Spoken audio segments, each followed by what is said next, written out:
Hey guys, and welcome back to podcast 3.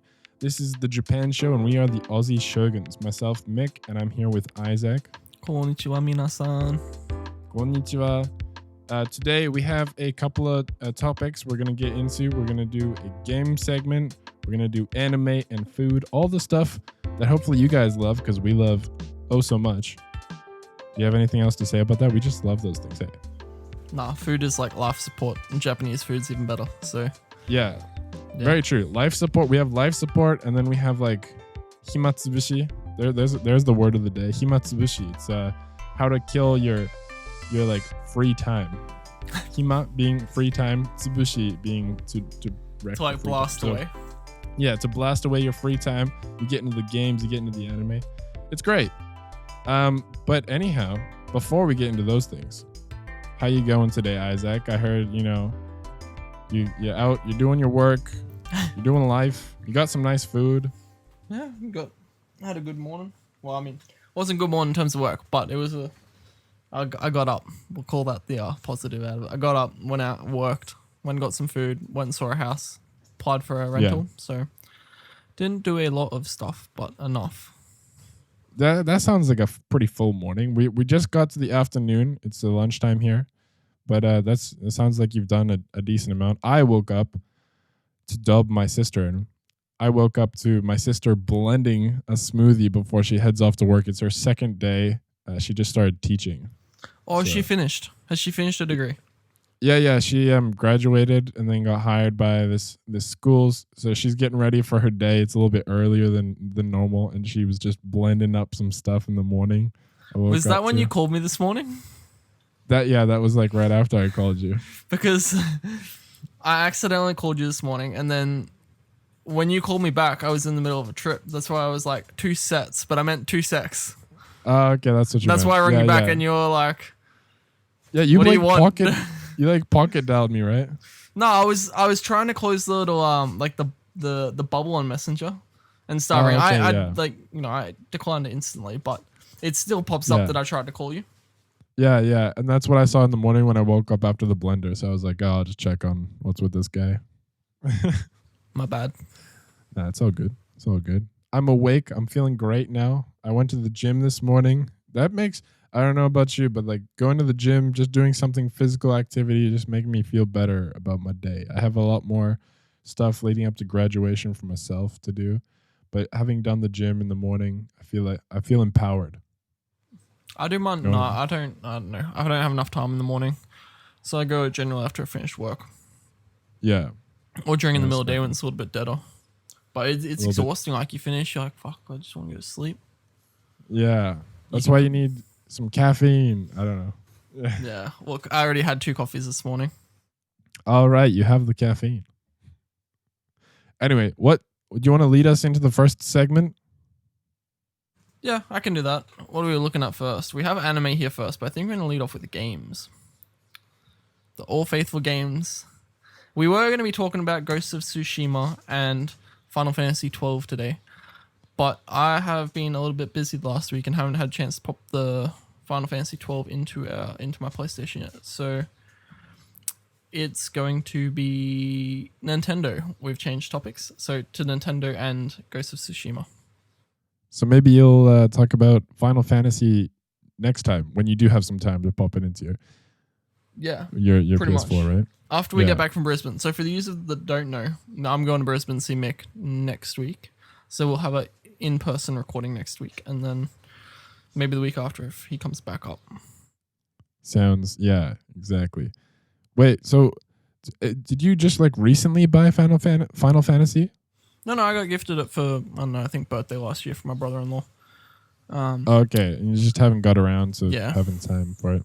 Yeah. I've heard fantastic things. If people who follow the Japanese like learning community, if you know this guy Dogen, he always talks about Final Fantasy as like one of the only games that's got him. He's like a full-time dad, and full-time YouTuber patron person, and Final Fantasy was one of those games that he felt so good about like the story and everything that when they released the remake of it, that's the only game that he was like, yeah, man, I'll play it again. And he played it again. He like shared it, on his YouTube channel, and I was like, man, it gets me. I have never thought about playing the game, but it made me think about playing the game the way he was describing it. He's a good salesperson for Final Fantasy. Most good YouTubers are good salespeople. True. You can trust him. Anyway, do you want to lead us with? I guess you're talking about Nintendo today. Yes, we'll touch on Nintendo. Nintendo's been around for donkey's yonks. Like, ever since I was a kid, it's been around. It's been around longer than me. Yeah, there's a lot to unpack here. So, I guess we'll start from my childhood and go from there. Like, I grew up with the Nintendo DS. Moved on to the DS Lite. Had a Game Boy there for a little bit, and then ended up getting the Nintendo Wii when I was about 10. Yeah. And then more recently, I got the Switch, which I believe you picked up as well. Yeah, I got the Switch because of the whole pandemic lockdown. I was like, I need something to do. I'm in the house. We have 5 family members here. We need something to just like chillax and play. So I picked up a Nintendo Switch. Yeah, so like games that got me into Nintendo as a child, like my dad got me my first Nintendo DS and started out at Pokemon. Pokemon Emerald was my first ever game that like I owned. I feel like I have so many friends that played Pokemon and I just missed out completely. The only Pokemon game that I have like fully immersed myself in was Pokemon Go because I was in Japan at the time and it just exploded so much and I had like free unlimited data. Like even if I passed my data, they wouldn't cut the data. And so I just had the ability to cut past the data, keep playing Pokemon Go, and I'd run around Tokyo with a friend, and we would meet up with like random Japanese salarymen, and we'd just meet up with like other random people on the street that were playing Pokemon Go as well. And I had no idea what any of the Pokemon were because my phone, I was trying my best to be learning Japanese. So I put my phone in Japanese. I didn't know the Pokemon's name in English or in Japanese. I was just collecting stuff and hoping for the best. Checking with my friend, like what Pokemon were what. And I had a pretty fun time though. I can see why people would get into Pokemon. I wish I got into Pokemon earlier because that's how you do it though. You put it all in Japanese and you just go for it. Yeah, exactly. But like I wish I got into it earlier because then I would have known what's up and I would have been like more passionate about like what I'm collecting. I just was really interested by the whole. From an outsider, from someone who doesn't know Pokemon, I was really interested in just watching how all these people who I felt like there was some people who were super into Pokemon and people who had like lived through it, like maybe like yourself who had childhood Pokemon stuff, just in Japan that it all came together to do this like collecting in real world. It was really bizarre. Yeah, so I didn't really play much Pokemon Go. Like I had Pokemon Emerald when I was young. And as I moved up the ages, I played most of them. I think I stopped about when Heart Gold and Heart Silver were released. And then more recently, I got back in when the new one came out because I would like the look of it. It's plenty different to the old Pokemons and how they function. Same core thing, but there's different in the way the game handled and played. And it's an open world in this one, and which not saying it wasn't before, but like. It was 3D as well. It had so many different aspects that I thought I would enjoy. Yeah. I thought about it. I got our other mate in Townsville. I think talking about. He came to visit me and he picked up a Switch himself because he was like he came. We played Super Smash Bros. And then he was like, I'll pick one up as well. We can play Smash Bros. Online. So we played online for a bit. Then he picked up the Pokemon. I did think about it. I haven't picked it up yet, but maybe I should. It's worth it. Definitely worth it. Got probably. I put 40 hours into that game. It was a good time. Didn't really. That's a decent amount. Yeah, didn't play overly. Like I wanted to complete the decks. I didn't in the end just because I ran out of things to do and time. Life pulls you by. You know what I mean? So yeah. Yeah, that's fair enough. And also to go back on Pokemon Go, although that's not our segment. Our segment's Nintendo. But like on Pokemon Go, I feel like because in Australia. Data costs so much for mobile data, and Pokemon Go drains data like nothing else. So that's why I had the upper hand in Japan, where even if I passed my data, they would just like let me still keep going, but on slower data, which is still fine because you can still use it to catch the Pokemon. But here in Australia, it costs so much. I paid $20 a month for the one in Japan. Yeah, where you're comparing that to Australia, where I'm paying $50 a month for 40 gigs of data. Sheesh. It's a bit of a difference. And then from there, it's I think it's like $10 per extra gig or something. Yeah. And I'm hoping for the days when Australia catches up data-wise with mobile stuff, man. I'm just praying for the days when Australia catches up to Japan in general. Oh, that's some. Fair enough. Well, I think. Is there anything else that you want to share about Nintendo? I didn't have too much like of a childhood with Nintendo, but like you more or less did. My dad shared with me this morning that he had some like the first kind of Game Boy stuff where it would only come with one game. He said he got the one with Donkey Kong where it only came with the Donkey Kong game. I remember that. Yeah. They had that at school, and like after school, I'd always used to sneak off the office and steal the Game Boy and play it. Man, I wish I had a story like that. Like my family, I don't know why, we just weren't so much into Nintendo. I ended up getting an Xbox, was my first console. And then after that, I had friends when I was living in Canada. I had friends that were like really into the Wii and playing like Guitar Hero and like Wii Sports. I don't know why we played Wii Sports. I love so Wii Sports. I still love that. So much fun with family. The bowling game was great, right? Yeah. Have you seen those like videos where they're bowling and then they release the controller, hits the TV and smashes the TV? Yeah. I always played with the straps on. We always had to. But yeah. I bought the Wii. That was my first Nintendo console I got. Was I saved up. I did a paper route. And I like delivered papers to everyone in the complex and all the streets around me. And I saved up my little money that I got from that every month. And then I ended up buying a Wii. And I got like the Guitar Hero set with like the drums and stuff. I think my parents helped pitch in with that kind of stuff because it was more expensive. But yeah, I remember that was my first. Yeah, that was like my first Nintendo console for like me personally, and I was like, oh yeah, I'm gonna play Wii Sports. I'm gonna be the best Guitar Hero player around. I kind of miss Guitar Hero, to be honest, like the old Guitar Hero, like the good Guitar Hero, the classic. Hey. Yeah, but more recently, I know you've been playing Animal Crossing hardcore for a while there. That's true. You got me there. Like the COVID lockdown really got me in a mood for playing Nintendo. I played Animal Crossing. I had friends in Japan that I was able to kind of go into like their Animal Crossing and like their world, their island that they're building. I was building my own island. I go by codename Batman like all the time. So I built my island like based off of Batman and like made a bat symbol in it. I had fun. I did too. I mean, I played it for, I don't know, I think I ended up singing like 30 hours into it. And it was enjoyable. It was very repetitive. So like after about 30 hours, I was like, do I really want to tear down this place and rebuild it? Or, you know, like it's great for people that are creative and have the time to just sit there and create something magical. Because I saw a lot of things where people were creating magical places. That's not my style of game.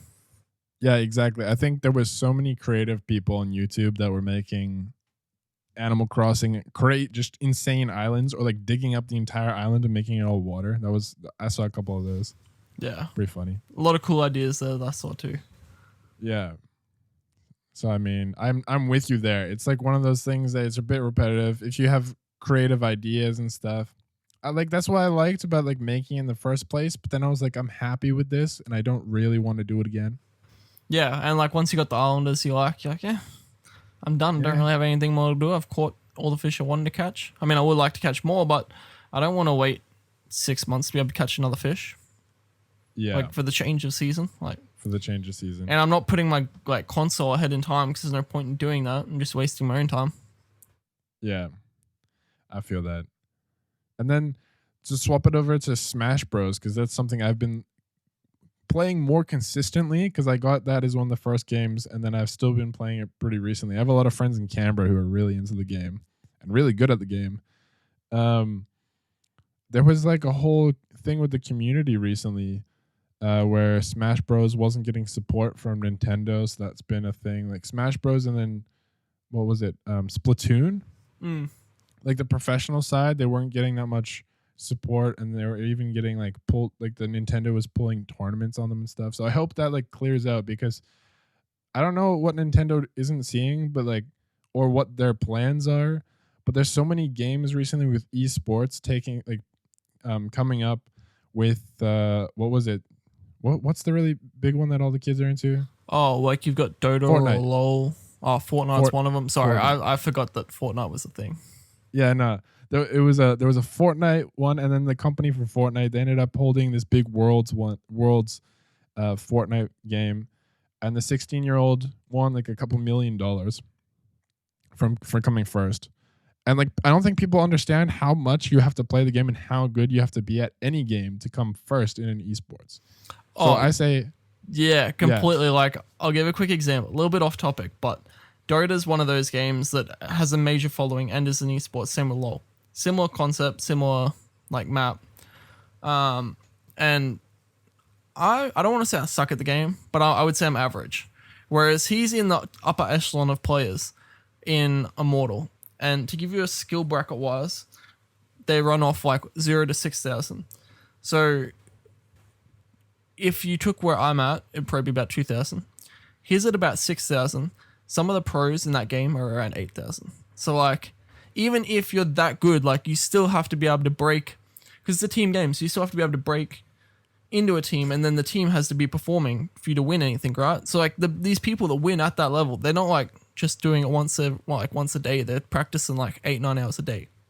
Yeah. So like, okay. So to break it down, 0 is the very bottom. 2,000 is probably average. Then your friend or like really good players are 6,000 ish, and then professional players are like 8,000. Yeah. Right. So points wise, if you're thinking like that, yeah, it takes a lot. And I've played a couple games myself, and I think, yeah. So my example from Fortnite is that it takes so much for this player. Although he's 16, yeah, he's been sinking a lot of time into that, which probably worried his parents and probably still does in some aspects. But then he walks away with a couple million, and they're like, we'll support you. Yeah, and then they see that, you know, the world is changing, and, you know, esports has a lot of money in it because there's so much eyeballs, especially from the pandemic, online that can watch and support these players. So when it comes to Nintendo and Smash Bros. And Splatoon, I'm not really into Splatoon, but I just know that they were the ones that were having trouble. Like, Nintendo's not letting them have these big tournaments, or they're not like being supportive of it, and I don't understand exactly why. I hope that changes because there's so many big esports coming out, and I would love to see more competitive Smash Bros. Because as it is, it's a growing scene, and there are some really talented players playing Smash Bros. Out there. If anyone has a quick search on YouTube, there's some pretty cool mashups, some cool final blows. Yeah, like I think esports is one of them things that's always going to continue to grow, especially as we move towards a technological age. And I think it's like, you know, I think it's an actual viable career path now. Like if people or kids wanted to, they could go down that route. But it's like a normal job, right? It's pro sports players, you know, AFL, rugby, you have to sink the hours in. And do parents really want their kids sitting there watching or playing games 24/7 to get that good? It's a hard topic. It's a hard decision. I think if we go deeper on the topic, we should do it on another segment. But yeah, definitely, I see like one of the biggest worries, or what like big streamers often say, is like just make sure and do your studies as well as doing the games. That way, if you actually get good at a game, but you're actually good at your studies as well, you have opportunities like galore. You don't have. Same with like when sports players go off, you know, they, especially in America, they go to college. They have to pass their college degrees to be able to play. Same thing. It should be same thing everywhere. Yeah, I agree with that. I think, you know, it's good just in general to you get some more extracurricular like education, go to university and do that kind of stuff on top of games, and I think that's a healthy way to go about it, maybe, so to speak. Do we? But anyway, that's Nintendo. Yeah, I might talk about Ghost of Tsushima for a quick second. It was just a little game, you know. A couple people talked about it. I wouldn't call it little by any stretch of the imagination. It was a pretty long game, to be honest. I wouldn't say long. Hey, it was just like really fulfilling. I felt fulfilled when I played Ghost of Tsushima. I was playing it with my dad. He ended up platinuming the game before me, but I finished the game before him. I finished the game and then I got a little bit lazy and I didn't want to platinum it. I was playing it on PS4. Really, really good game. It was made by an American company, Sucker Punch. So to put that forward, put that ahead to you guys. Ghost of Tsushima. I did a little bit of research afterwards because I was just really interested in the story that they shared. But Ghost of Tsushima is an island, or Tsushima is an island that you can go to in Japan. There's doesn't seem like there's a lot of stuff there. I found a YouTube video with a girl who was she did ALT work. She was like a teacher there, and it was just like a little countryside island, pretty much. But it seems really cool, and apparently, there's some stuff with I can't remember which country it was that was invading, like wars or like history kind of stuff. But it tries to portray a decent amount of that history through the game, and then through this storyline of these characters that they're building. I think it's done a really good job of that. I haven't played it yet, and it is on my next to playlist. But I feel like from what I've seen of the game that they've done a really good job of portraying all that stuff. Yeah, I felt like that's why the storyline felt so smooth. There was a lot of side quests that at some point I was feeling a little bit tired of side quests because I wanted the points to upgrade stuff or like the money to like get some more clothes or whatever. And I was like, I feel like maybe they could have had a couple less side quests, but there's some people that really enjoy the side quests, so I'm not going to complain too much about that. I think like the main storyline was fantastic. And a lot of the characters that they mixed in on the side quests that like culminated to getting together for like the final and like the last quests, like the main quests. And so the way that it kind of like entangled, it like went in together, connecting side quest to the main quest was kind of cool. But no, it was a really beautiful game as well. Maybe that's something that you've also been able to see on the trailers. It was just as beautiful as the first trailers that they released. Like when you were playing it, I was down there a little bit when you were playing it, and just from what I saw from when you and your dad were playing it, it was a very beautiful game. Like it was also smooth and crystal clear. Yeah, I was super surprised. The terrain, the way that you like go around to different areas, and the way that it was reactive. So on what point in the story you were at changed maybe like the areas. So if there was a village that had been set on fire, right? Of course, it would be like decimated after the storyline, after that happens. But like the way it actually properly like changed, and they had like the graphics and the visually was still just looking fantastic, like even after it goes through these changes. And so I just think the quality, the standard of the quality of the game was really high. And yeah, I'm excited, I guess, to see what they were talking about, a possible Ghost of Tsushima 2 or going off of another story. But I guess we'll see what happens with Sucker Punch. I don't know what studio it was, but I'm pretty sure they're in the middle of recruiting. I've seen a lot of posts on Facebook saying that a 2 is a definite. Pretty sure it was Ghost of Tsushima, where they've been putting out a lot of job ads looking for people to work on games. So I think there is a second one coming. How long?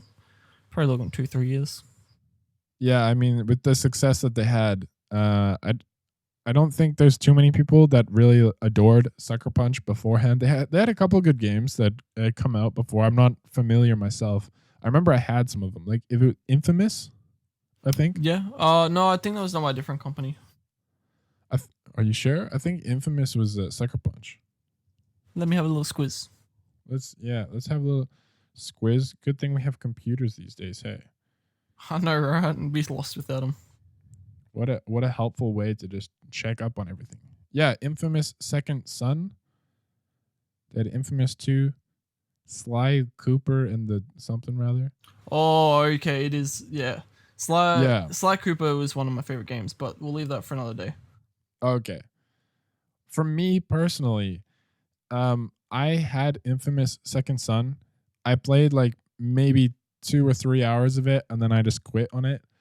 So I personally didn't know Sucker Punch that much, but when Sucker Punch came out with Ghost of Tsushima, I was like, man, these people worked hard at this game, and I can really get behind this. You know what I mean? It was definitely a good game. Yeah, it looked like the company went quiet for a little while until they released it last year. Well, Sucker Punch had been creating all the first person, or was it third person? I don't know. It was one of the two, but it was a different style of game that they were creating. So I think their last publish was Second Son in 2014. So they went quiet for 6 years creating a new IP, Ghost of Tsushima, and a lot of new IPs take a lot of money. So like Sony's throw a lot of cash at them to be able to like create this IP. Yeah, that they do. Takes money to make the world go round, eh? You're not wrong. But no, Ghost of Tsushima I can recommend, and for any of you who well, I mean everyone knows Nintendo, but Nintendo's just fantastic. So of course, get behind the Smash Bros community. That's what I say. That's my favorite ongoing thing. But the other games that they bring out are fantastic as well. I've heard good things about Mario Odyssey. Yeah, really good playthrough. I have played that. It's really good. Oh, okay, yeah. So I mean, it'd be good to try some of those some other games. I hope to get some more time to play through some of those like the Nintendo first party games. Yeah. I might have to bring Odyssey down for you.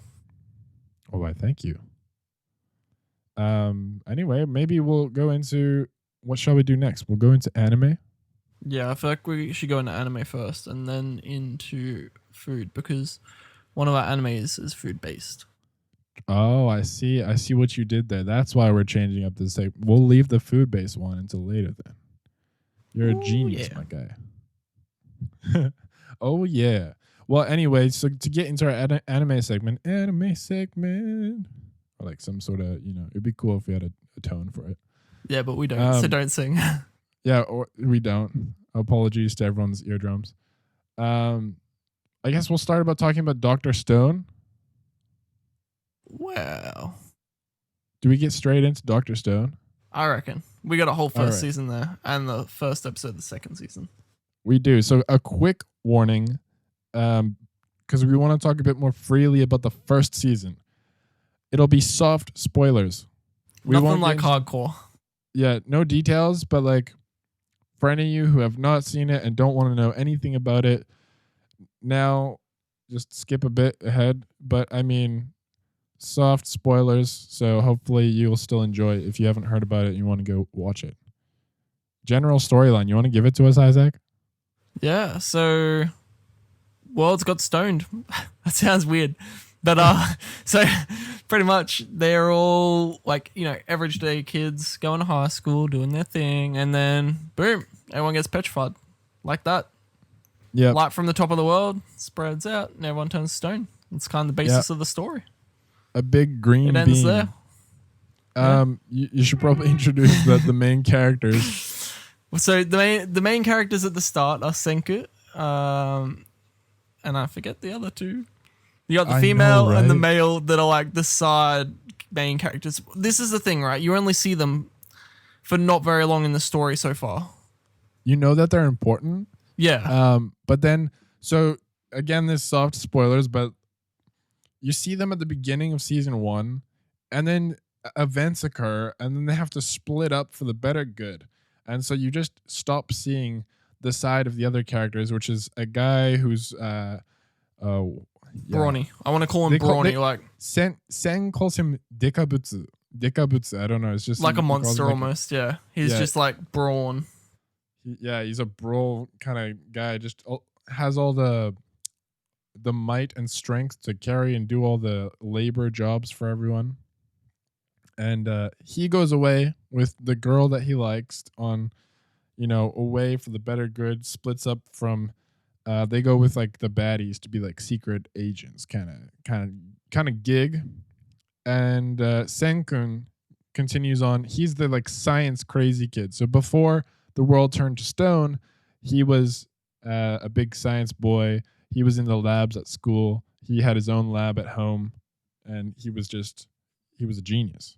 Literally, would you say that's a genius? Yeah. Like that dude knows more than I know, and he's like 16, and I'm 22. Yeah, he was making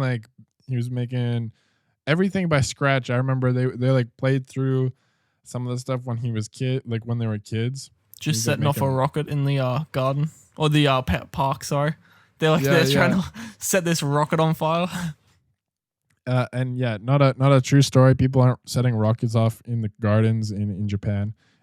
Just it was pretty great though how they played back, and then there's just these kids and they're like shooting rockets and they're into space and they have like their little dolls of themselves. Anyway, yeah. Yeah, so then they kind of move on. They split, as Mick said. Some more events happen. Senku meets some more people. I'm not going to say would they hate him or love him, because I want you guys to find that out. Yeah, you should go watch that to find that out. But yeah, Senku finds some more people, and you know there's of course there's some people that are gonna help him and against him, and they try and play on all the different characters. But he finds more people, and he tries to pursue bringing science back. So the world has been frozen in stone. Everyone's been stone for what is it, like 10,000 years or something? Oh, something ridiculous like that. Yeah. Yeah, and so like pretty much the world as we know it, all the concrete, all of the everything has just gone away, and the nature has taken over. And it's not just like gone away, it's like completely crumbled, like gone back into the earth. Yeah. This is what I found interesting was when Senku was managed to be able to free himself, right? He did it in a, I don't feel like this is too big a spoil, but he did it in a specific season, right? So that he wouldn't freeze to death. Yeah. And from my understanding of when I've only watched it once, I haven't gotten to get through a second time, but from what my understanding is that if their mind is still conscious, then they're not dead. Yes. Yeah, I think that's correct. Then they make this certain fluid to bring people back. And they just seem to revive anyone? Like, how do you know if their mind's dead or not is the thing. Yeah, so the first, because I started rewatching it again just before the second season come out, which we'll get to our thoughts and no spoilers in a minute. But in the first season, when they first start releasing people, Senku is the first one that comes out because he's been counting every second and knows exactly how long it's been that he's in stone. And yes, everyone's going to say that's impossible, blah, blah, blah. But it's anime. It's not impossible. And so my guy's been counting, and he gets out of the rocks. And in the first solution that he makes that breaks rocks, exactly like you said, so they have to be like awake in their mind, and they have to be like fighting for something.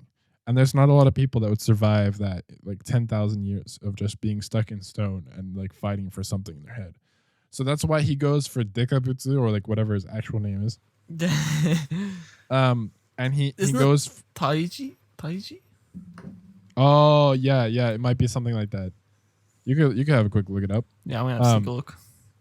But that's why he goes for him, was because he knew that he was protecting the girl that he liked at school when the whole thing, when everyone turned into stone. So he was like, this guy has a reason to be awake. And so he had tried pouring it on other people and it didn't work. And so he got his mate released second, and then they worked together to create the next solution that could just break people out of stone as long as they were still intact. So some people losing some arms, limbs, like their head, obviously you can't wake those people up. They're stuck stone as they are. Wake them up, their heads just splattered across the ground. Yeah, I feel like they wouldn't appreciate it as much. They would have just rather stayed stone. But yeah, so that's like their first solution. And then because they had science, they had Senku, and they had like the muscle power to create more things, they made the second solution, which helped more people, even if you weren't like awake in the head. Yeah, which is kind of cool. If that makes sense. Did you find his name? No, I can't find his name. It's still in my head. You can't find his name. That's rough, man. Well, let's call him Dekabutsu for now. If we talk about Dr. Stone again, or if you're interested, have a quick squiz. Dr. Stone characters. But do we have another anime, or are we getting into... It is. It's Taiju. Oh, yeah, it is Taiju. Okay. And then the female is Yuzuriha? Oh, yeah, I got it up here. Yuzuriha. So Taiju is nicknamed Dekabutsu from Senku, and Yuzuriha is the female character. They're the like three main friendos back from high school. Yeah. So what are your thoughts on heading into season 2? If you've watched the trailers, there's some things going, like, there's 2 different sets of people going to war. You watched the first episode, bit of like a refresher, we're going to ease you into this. What were your thoughts on it? Yeah, so I'm going to just break the ice with that. So the second season is called Stone Wars. And so you can imagine what that's going to be. And if you haven't seen season 1, you better watch it and then get watching this. Yeah, my thoughts on it. I'm excited to see how it goes, how they go about it. I'm excited to see Senku, and especially in the first couple episodes, what they've been creating with their science brains. It seems pretty cool. I'm pretty excited to see what their next steps are, because they're pretty much just trying to bring all the technology back in this world where there's nothing. Yeah, I feel like that first episode, they just went like they did a creation, because he does these creations and they show you like how he makes these things.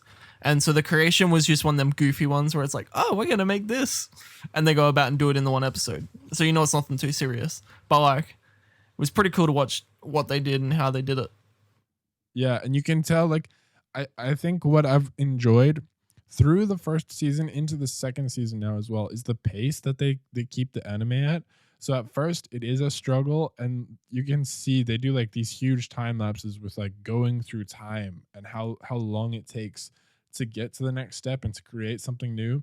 And then in like the more recent episodes in season 2, they like get to a point where they have enough stuff that they've created already that helps them create the next things. And so that's why in the one episode they are able to create a little something and show you the steps that they go through. And using like all those previous what do you call them? Previous inventions that they've had there from before. Yeah. And so I think that's really cool how it's been connected and how it's slowly been speeding up through their inventions and then connecting them together to create more stuff. It's pretty cool. For sure. We'll move on to Shokugeki no Soma. We shall. For all the English viewers that watch Food Wars, Shokugeki no Soma, there was 5 seasons apparently. Was there? I thought it was 4. No, there was 5 because there was the 5th. Yeah, we checked. Yeah, we checked. I think it might have been 5 because they split one, like season 3 into 2 parts. It might have been something like that. But season 5 wasn't long either, which is what baffled me, because it went something like 24, 13, 25, 13, 13 or something like that. Yeah, I think it could have been longer. I think a lot of people appreciate the series, but I'm not sure how it went in Japan. Like, I'm not sure why they chose to end this series. Maybe the writer was a little bit tired of it. When did the series get started? Oh, it started like back in 2014, I think. Like the manga or the anime? Like the manga. So like I know that the anime started in 2014. But like the first here it is. So in November 2012. Okay, 2012 was the 52nd issue of 52nd issue of Shokugeki no Soma. So that leads me to think that this is been going on for a while, right? If they had 52 issues by then. Is that right?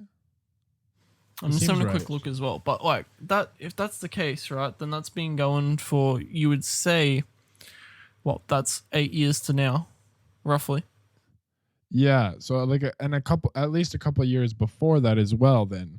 And so I can see that if a writer wants to get something new on their plate, not to throw a good pun in there, didn't throw something new on their plate, they might have to ditch Food Wars.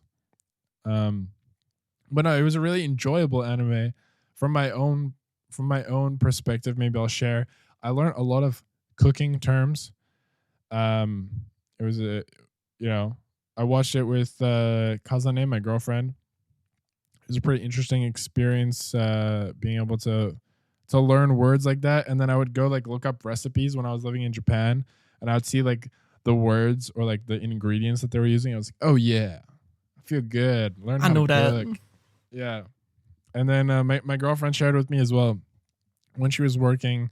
Beforehand, there was this day where they were tasting some food at like the food hall, and they had to like express what they thought of it.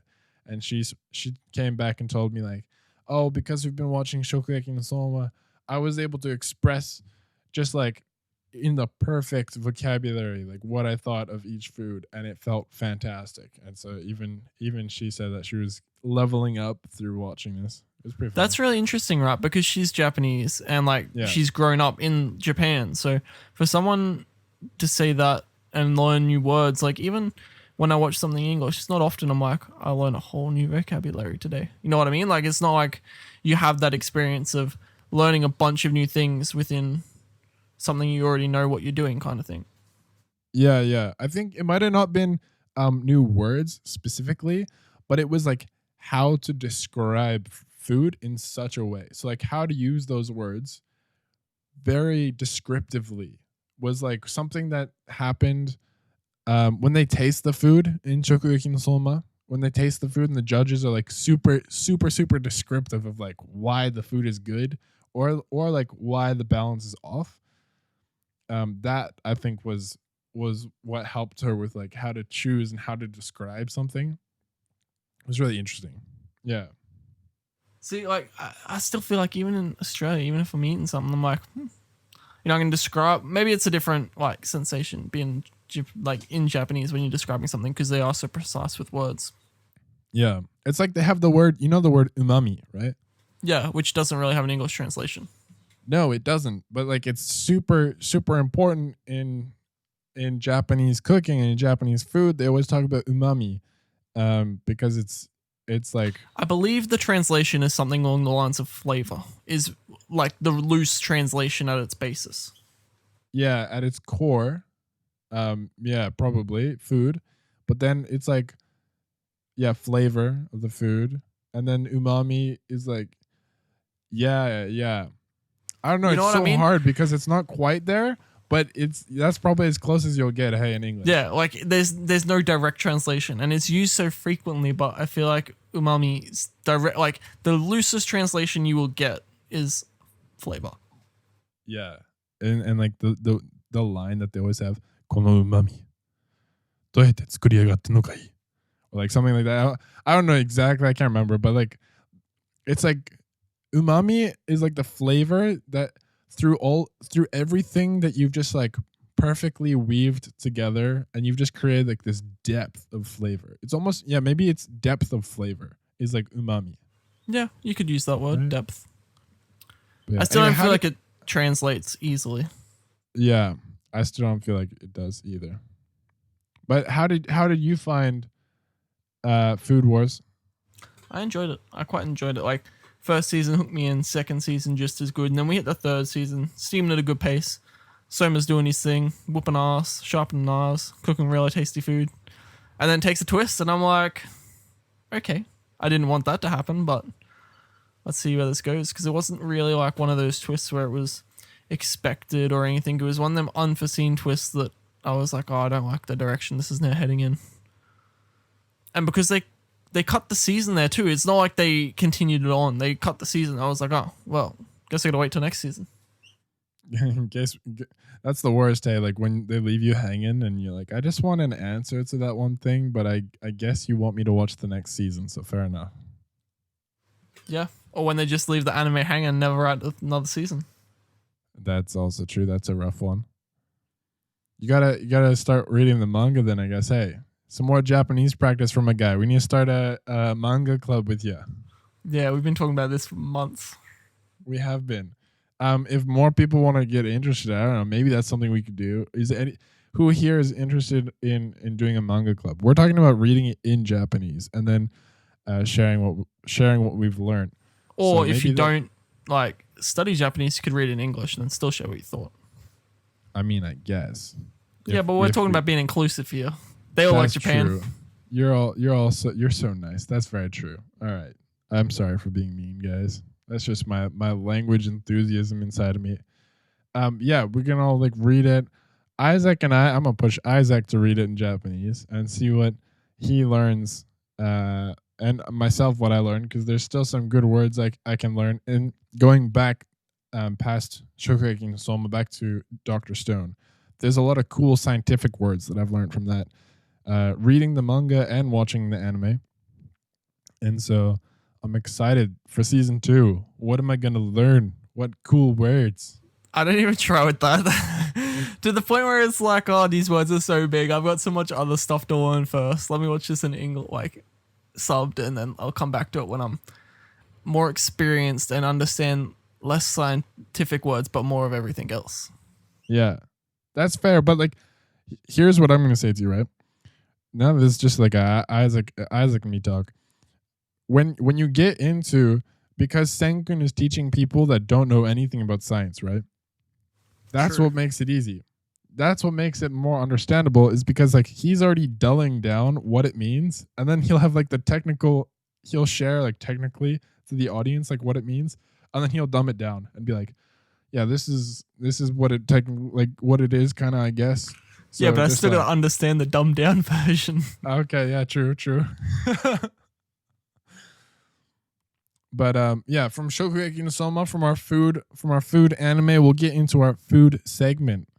And today we have a lot of different foods that we like from Japan. There's tons and tons, and the Japanese cuisine is never ending. They have the classic that everyone knows: sushi and sashimi. Sashimi just means raw fish or meat. Ramen. They have tempura. Kare rice, which is just the curry on rice. Okonomiyaki, we talked about a little bit, I think, in the Osaka podcast. Shabu shabu, which is kind of hot pot. Miso soup, which is miso. If you don't know what it is, look it up. They eat it a lot. Miso soup. It's like the staple. Yeah, the staple. That and rice.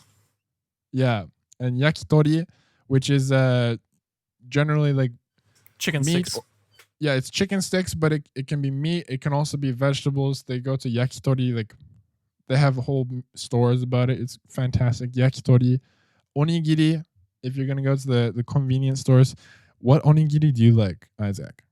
Are we talking like onigiri as in the rice ball onigiri, or the onigiri where you have stuff on top?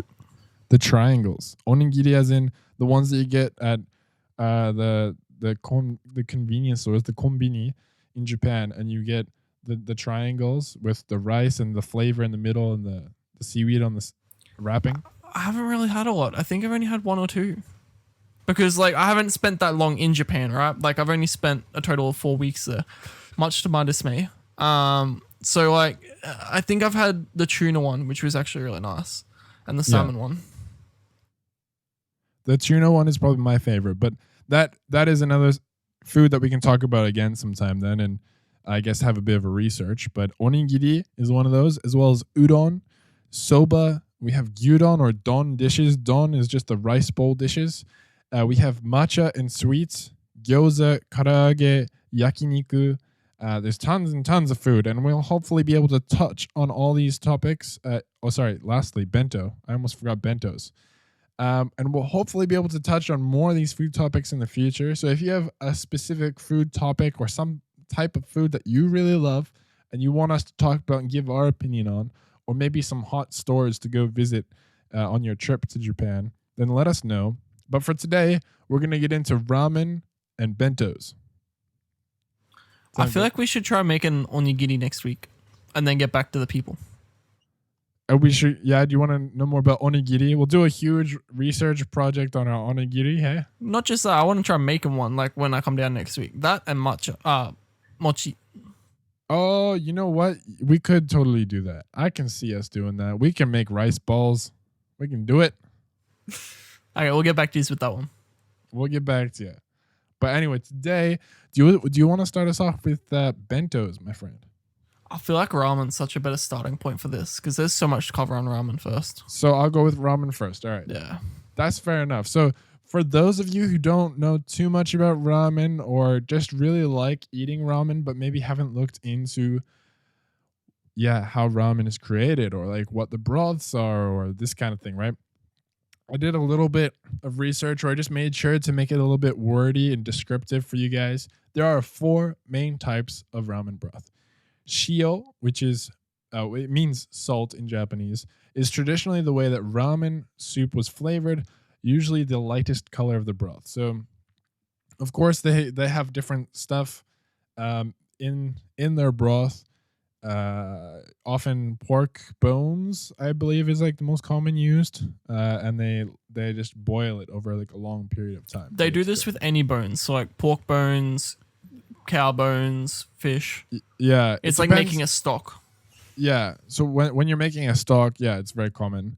And for ramen, I think the most popular bone is pork bones. Oh, okay.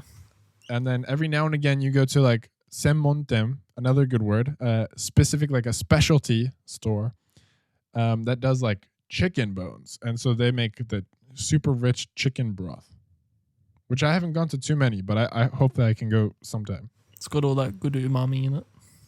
Yeah, all the umami. And so there's shio, and then there's one of my favorites, shoyu, which is soy sauce. The difference between the table soy sauce is that it's usually kind of like flavored differently. It's a lighter soy sauce flavor that they put into the soup, and then they mix it with other ingredients to create like their shop's specialty flavor, right? Typically a darker color, as you could imagine, with soy sauce as the base. And then another base, they have miso, which is the staple that Isaac and I just talked about. Miso soup. They have miso as the broth is made from the miso paste, making the soup opaque. In comparison, the flavor is deep and fuller. However, miso has a potential or a potent flavor and may not be preferable for some diners. I know that's true with like some people that try miso, but I personally really like miso. So if you haven't tried it before, go try it. Give it a go. I feel like miso is just one of those things. I'm a fish when it comes to it. Just give it to me. Yeah, exactly, right?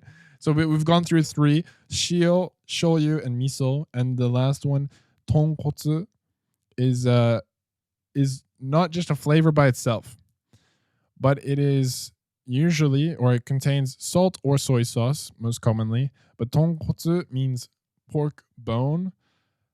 And I don't know exactly like the creation, the making, the difference. If you guys want us to research more into that, let us know. But they dissolve more of these bones, and the stock is usually cooked in 12 to 15 hours. And in my experience living in Japan, tonkotsu is like the stinky ramen place. So like when you go in there, it has like a thick smell, like a wave that comes over you. And that's how you know you're getting into a tonkotsu ramen place and not one of the other 3. It's like, yeah, I know what you're talking about. You walk in, it's like, oh, what is that smell? As a foreigner walking, you're like, what is that smell? It smells like trash. And then you get the ramen, you're like, yeah, give me more. It's not just, like I think that's the thing that put me off tonkotsu at the beginning, or like getting into tonkotsu ramen.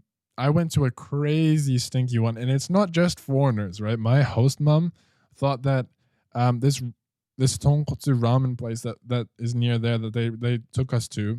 My host brother, myself, and my friend from Canberra, Martin, we went to this place, and it was like real stinky, like worse than other tonkotsu places. And I couldn't believe it. It was insane, the smell that it had. But the flavor is so good. Did you eat the ramen there? I wasn't feeling great that day on top of everything else. And then when we went to the store, so I had a cola, but I tried. My host bro gave me a bit of his ramen to try at least. And it was surprisingly good. And from then and from that experience, I ended up pushing myself to go to more tonkotsu ramen because I'm very highly sensitive to smell. Like that's just me as a person. And so I was like a little bit turned off of it. But after having tried it and I've gone there, I figured I may as well try some different places. So I did. And it's quite nice. So I think my favorite ramen is probably going to be shoyu or miso. Depends on the day for me. But those have like thicker, kind of more rich tastes. I'm not much of a shio person. I think there's like a bit, for me personally, I feel like there's not enough oomph for me. You know what I mean? Yeah, look, I think all ramen is good in its own respect. Yeah. I don't really have a favorite, to be honest. I like shoyu, but I'd like to try tonkotsu and also miso ramen because I think isn't miso a specialty in some place? Yes, that's a good point you bring up. Miso is a specialty in Hokkaido. So I went to Hokkaido a good couple of times now, and man, they make some good ramen. If you go to, they have like ramen. They call it ramen mura, or they have like ramen. I don't know, the ramen street kind of thing in like Kyoto and Tokyo in like bigger cities. And usually they'll like pull together some of the best ramen in the country. So they often have Hokkaido has the miso ramen. Nice. That's on my list to go to, like Hokkaido for the snowboarding and all the other It's good stuff. fantastic. Okay, when we get to go to Hokkaido sometime together, they have ramen mura, like the ramen village And onsens. and onsens. But the ramen village, you can go there and specifically for the place, they sell like half size ramen so that you can go to the next store and try another ramen and then you can try another ramen, try another ramen. And so they sell it in like smaller bowls so that you can keep going to other places. And it's cheaper, of course, as well. So what you're telling me is I'm gonna walk out of there weighing 10 kilos heavier and then go straight to the onsen and relax. I mean, that's what happened with me, man. That was exactly my night, you know? I was gonna say onsen. Nah, ramen store to ramen store to ramen store, and then to the onsen. And then to the onsen. And then to have your milk at the end of the onsen. And Anyway, go home, onsen's lay on your futon. Yeah, onsen's not our topic today. We'll get back to the food. But ramen, definitely a beauty. And another beauty that you have coming up that I think doesn't get enough light shone on it is bentos. Hey. Obento. Bento. Deliciousness in a box. What's your experience with bentos? Where to start? So, bento is also like it's kind of been this thing that I've known about for a long time. Like, just assumed it was a lunchbox and never really had like a, I want to say, close relationship with it. Like, I had it for the first time when I was over in Japan with my fiance, and so I had one and I was like, oh, it wasn't bad. Like, you know, being in Japan, it's good. Like, as all good Japanese food is. But I was like, it didn't hit me like it was nothing special kind of thing. And then a couple of years later, I'm down there in Brisbane with you this year, or last year now, and we went to the Japanese store, Mazuri, and had a obento for the first time, like a proper Japanese obento from this Japanese couple that run it, and it blew my socks off. I think we went there 4 times that trip. I think we did. And I think I go there pretty often still. I went there last week. For anyone who is living in Brisbane, if you search Mazuri, it's done with the Matsuri kanji, but they spell it Mazuri for, I think, for everyone's Aussie's purpose. I'm pretty sure it's Mazri. Yeah. It's a couple from Kansai who are there. They're making food and it's fantastic. But yeah, your bento experience. So you went there and then you fell in love with bentos even more. And so now you can't wait to see what other bentos are in Japan. Hey. Oh yeah, indeed. I mean, I'm just keen to go back and have some more bentos off them next week. That's true. I'm down for some bentos. But yeah, so bentos are pretty much a lunchbox. Like, they can be made of more or less anything. They have some staples, which is obviously rice and miso. And the ones that you take away, not so much miso, but generally you have some rice, and then you'll have 2 main dishes and 2 side dishes. So for instance, in a homemade one, you could have some rice, and then as a side dish, you could have some karage, or some potato salad, some peanut miso. Yeah. So specifically at that store, I haven't seen peanut miso so much in other places, but at Mazuri they have this peanut miso, which is just it's peanuts sautéed in miso stuff. It tastes so good. Yeah, it's like heaven. It's so great. But yeah, so like it's made up of multiple components to make the box. So it's like taking a lunchbox and like if you're from Australia, it's like packing your crackers and then your cheese and your cabana, but you slam it all together in one box. And it's delicious. Yeah. And somehow it all like, because I think that's the thing as well with bentos. Hey, so Aussie, your classic like school lunches or the stuff that you'll pack to work. I feel like the lunch boxes they don't mend together. It's just you have a bunch of like separate things. Bunch of different snacks. Yeah, and what bento I feel like does well is the like mixing of you have a flavor and you have like a bunch of strong flavors, but like somehow it like all mixes together because of the umami. We'll throw it on the umami. Again, it just like combines well. Yeah, so for the one we had in Brisbane at Mazudi, you have like your teriyaki chicken or your teriyaki beef or something like that, and then you can get like a little cold salad to go with the rice, or peanut miso, and then you get your other side dishes. So I like to get the karage and tempura, and then you've obviously got your rice and your miso, a couple pickles in the rice. You're set. That bad boy will fill you up for a couple of hours. Yeah, it's a pretty decent portion to give you. Hey, like what is it, $15 or something, and we have that at lunchtime. Then I don't feel like eating dinner at nighttime. Like it's a good size for what you're paying. Yeah, I agree wholeheartedly, fully with that. Do you have anything else on bentos? We have. Yeah, you pretty much covered what bentos are, right? There's all different styles and that. I mean, if you look up bentos on the internet, there's not one set style. It's like the best way to put it is a lunchbox that staples rice and then generally has some kind of side dishes in it. And a lot of people make, especially at home and for kids and that, a lot of people make them take to work. Like the wife will generally make an bento for her husband or kids to take to school and work and all that good stuff.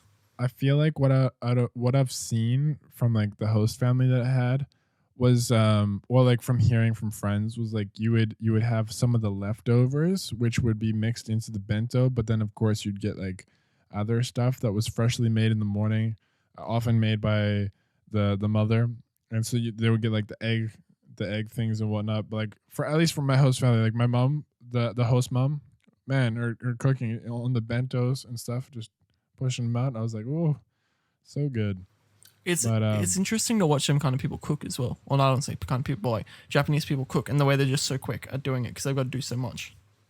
Yeah, I feel like Japanese cooking, or at least the way that I saw it, was like it's quicker. I feel like almost like the way that they go about it and the way that they know what they're doing, the movements and stuff is of course there, but then.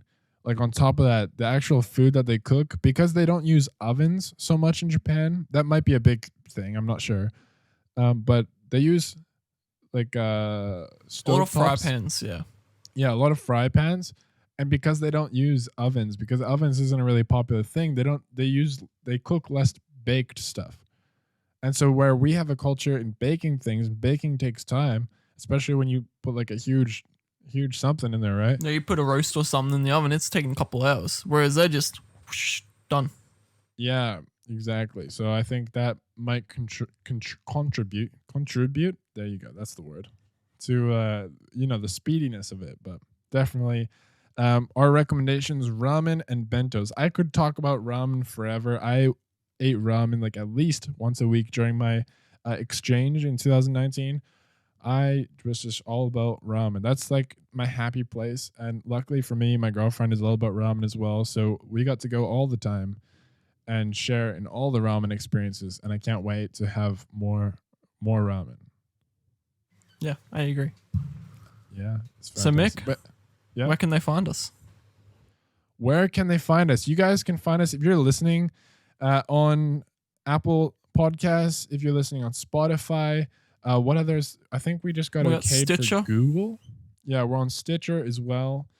We're also on Pocket Cast. We can't actually see it on our system, but our friend linked us into Pocket Cast as well, so we're on there.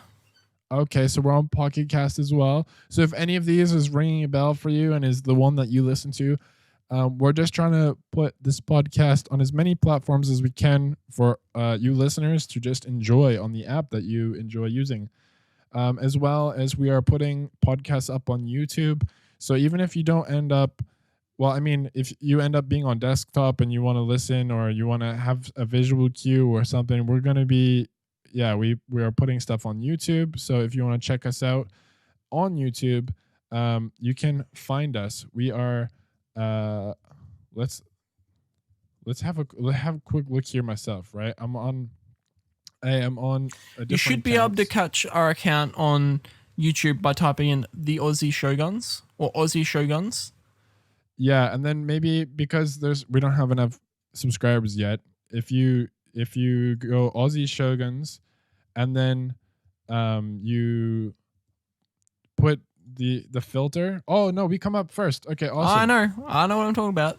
Awesome. You know what you're talking about. You've already done it. So if you put Aussie Shoguns, AUSSIE space SHOGUNS. If you put that into YouTube, you'll be able to find us. I've been working hard to put some of that stuff on YouTube, so we'd really appreciate if you can go show us some love there.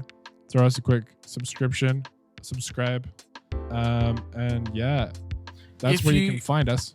If you have any questions, you can hit us up at Facebook on the Aussie Shoguns or the Japan Show, I believe it's called. Yeah, so we have a Facebook account. There should be more stuff that we'll work on getting up at some point, but for now we have Facebook. If you want to post comments on YouTube, we'll be able to see it there. So if you have topics that you want us to talk about, go check us out there. And yeah, thank you for listening to, this was podcast 3, I believe. Yeah, podcast 3. The Japan Podcast Show. 3, the Japan Show. Thank you so much for listening again. And hopefully you can catch us again next week on podcast 4. Johnny. Johnny.